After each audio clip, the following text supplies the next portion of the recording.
We defer to you.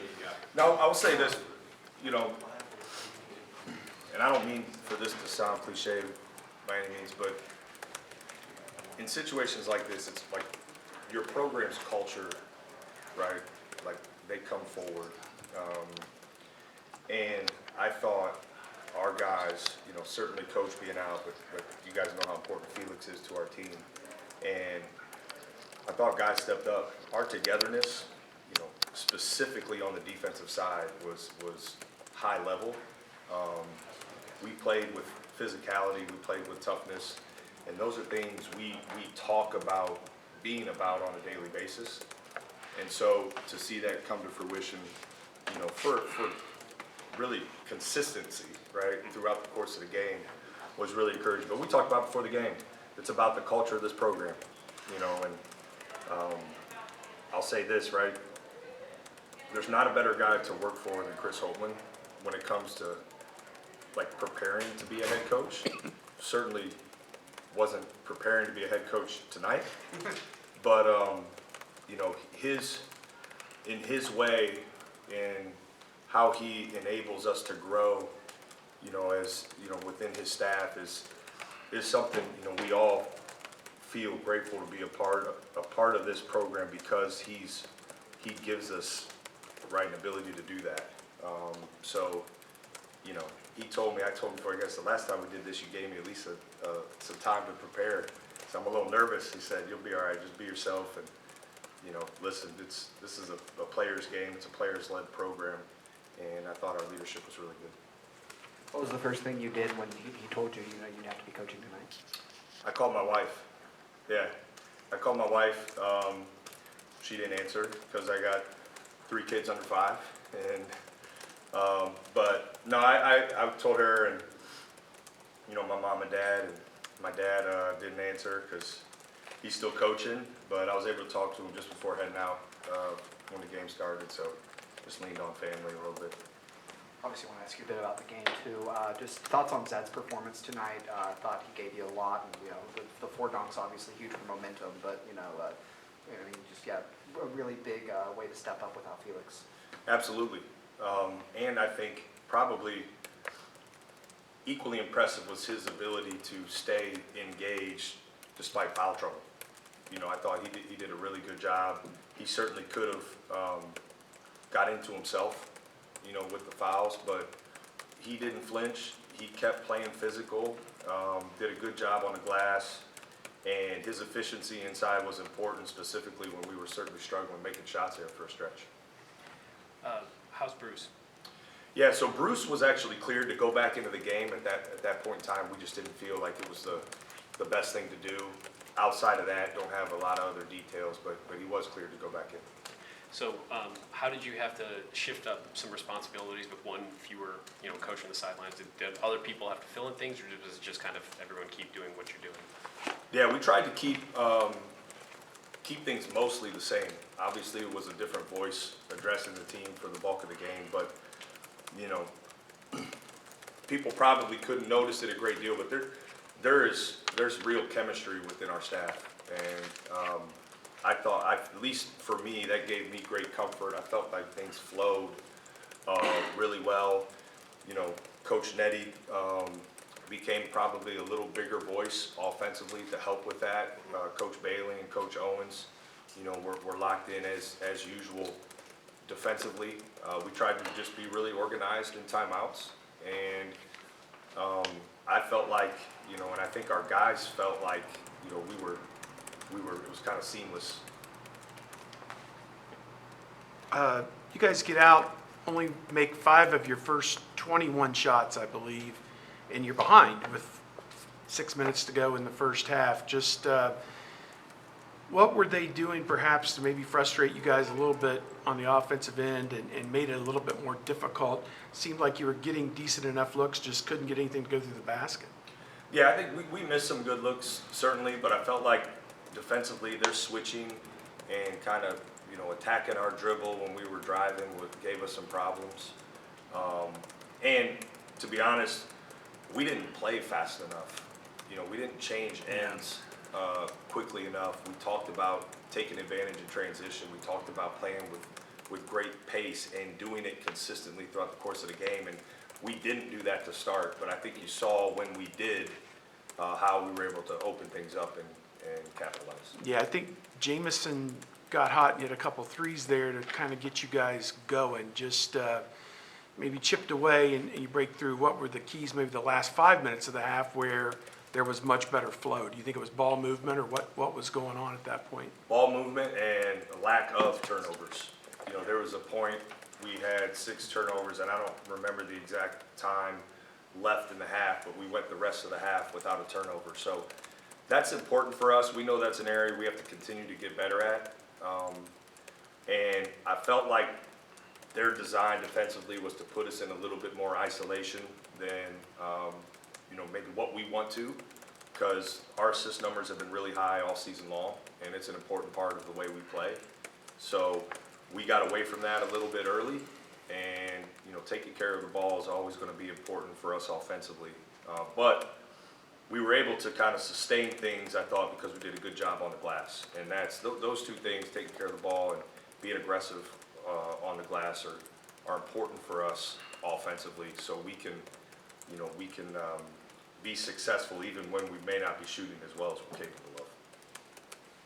Tonight and also in the UCLA game, it seemed like even though the offense really didn't start clicking until the second half, it doesn't seem like any misses on the offense ever carried over to the defense. Like the defense against UCLA and tonight was constant throughout, even if shots weren't falling. How important is that for those guys to understand that they can always fall back on that? It's really important, and I think it speaks to the leadership of this team. It's important to Bruce Thornton, it's important to Roddy Gale, it's important to the guys who, you know, have been in this program, and it's become important to the guys who came into this program this year. So our consistency on that end has improved. There's no doubt about it. It's going to be important for us moving forward as when we come back from break. But it's important to our leadership. So I think that's been a big reason why we've grown and we've been able to be consistent despite some shooting struggles the last couple games early. Then Devin had 7 rebounds tonight, 3 offensive. He was the guy that New Orleans really struggled to contain him on the glass. Do you think this is the most comfortable he's looked so far in college? Yeah, I think with Devin, he's earned the right to play well with the way he's practiced the last few weeks, and he's talented. There's no question about it, and he came in with a physicality that you don't see from a lot of freshmen. So he's rebounded well in practice. There's no surprise that he rebounded well, you know, tonight.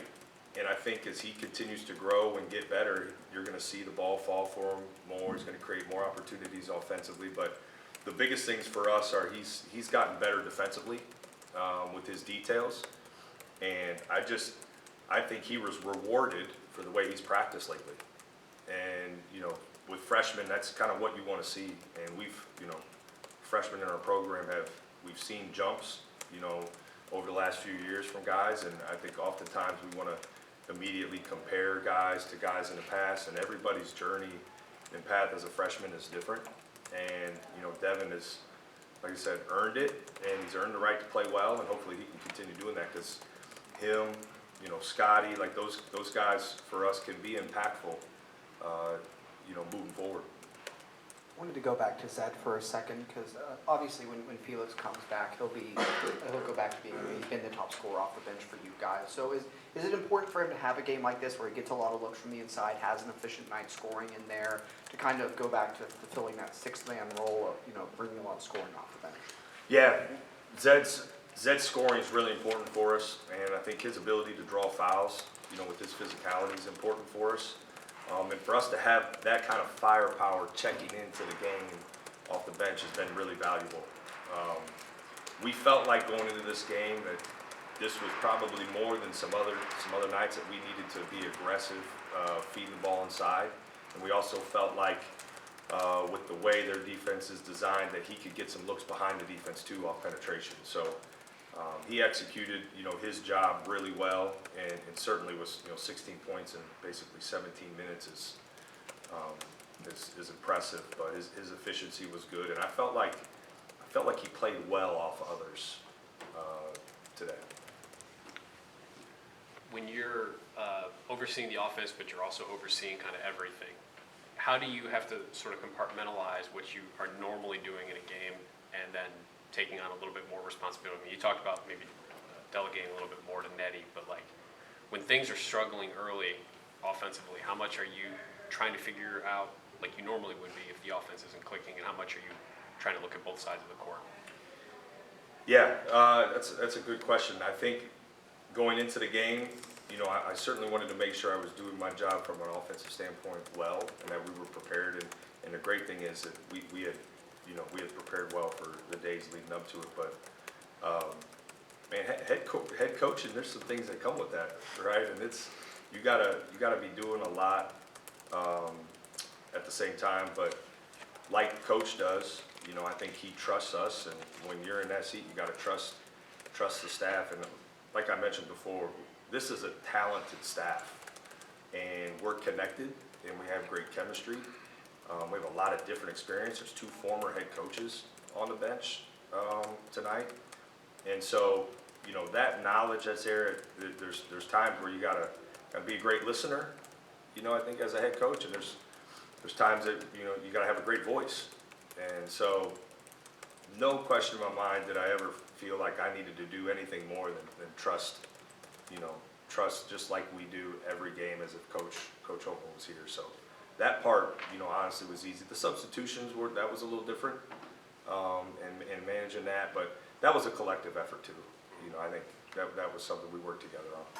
And because you did talk about the turnovers and that being a bit of an issue at times, Roddy seems to have had a bit of a problem with that the last couple of games. Now I think he had 4 tonight. And, what is he kind of going through right now? It seems like he's, I don't know, maybe trying to force the issue a little bit too much. I know he can make plays, but what are you trying to coach him through right now to take better care of the ball?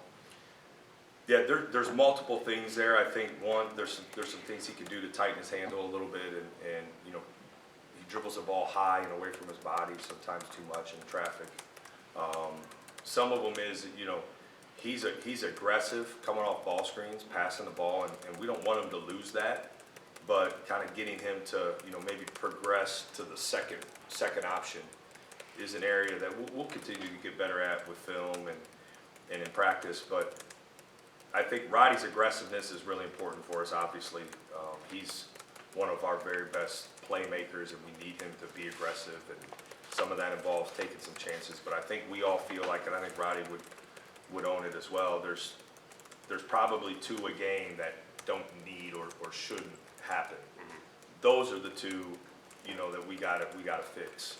The 4, you know, I don't know that all 4 are necessarily all bad, but there's got to be a couple in there that we got to take care of. So we're maybe a 4-to-2 ratio instead of 2-to-4.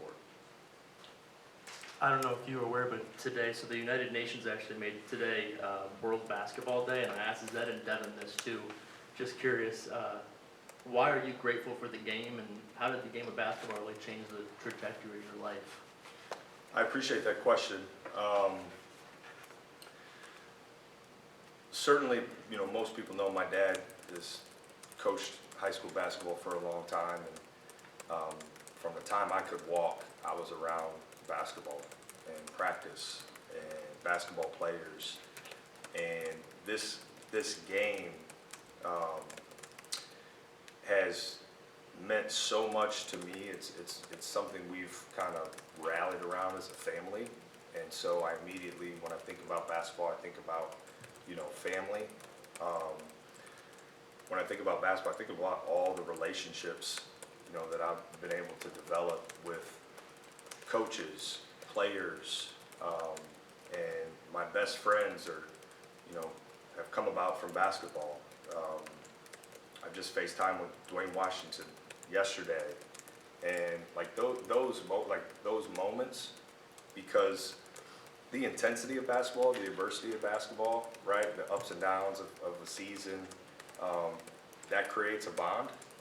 And I think you look at, like, you know, one of my favorite parts is seeing guys get better, seeing guys achieve their dreams, seeing guys hear their name called on draft night. Like, that stuff is like, you can't, it's hard to fully explain what that can mean. And again, it's surrounded by basketball. And make no mistake, my life changed because of the people that I was around,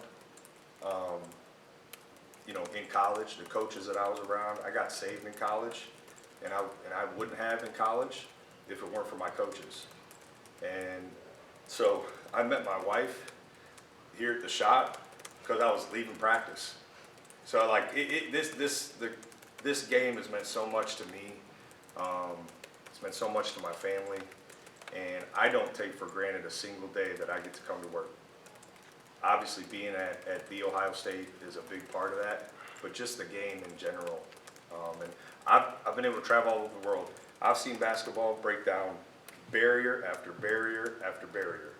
You name the barrier, I've seen basketball break it down and create conversation and dialogue and friendship and relationship building. So, yeah, might have been a little long-winded there, but hopefully you're getting a feeling for just how important this game is to me, and it's an honor to be able to be a part of it on a daily basis. Okay, thanks. All right, guys, thanks. Thanks, Jake.